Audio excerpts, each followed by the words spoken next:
Malviventi senza paura in pieno giorno. I delinquenti non demordono ed è il quartiere di Fontanelle adesso invece ad avere paura dopo l'ennesimo furto di ieri in via Alessio Di Giovanni.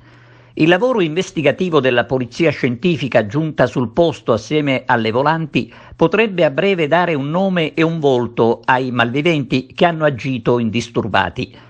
Sui furti nelle abitazioni, che costituiscono una inaudita violenza sui cittadini, l'ex questore di Agrigento Maurizio Auriemma, dopo i ripetuti furti al Lido di San Leone nel 2018, ebbe parole durissime ai nostri microfoni, auspicando anzitutto la collaborazione della gente, rafforzando nel contempo la vigilanza per arginare il fenomeno dei furti.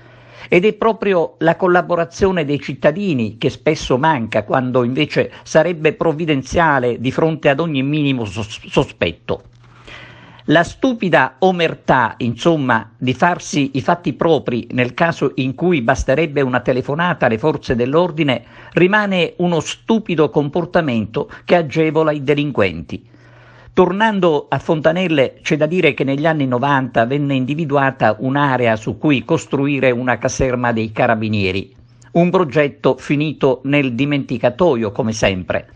Oggi si torna a parlare dell'esigenza di avere un posto fisso di polizia perché la zona di Fontanelle con i suoi 10.000 abitanti ne ha proprio bisogno e la politica, che si dimentica facilmente del quartiere, dovrebbe dare finalmente risposte rassicuranti su questa esigenza che è diventata primaria.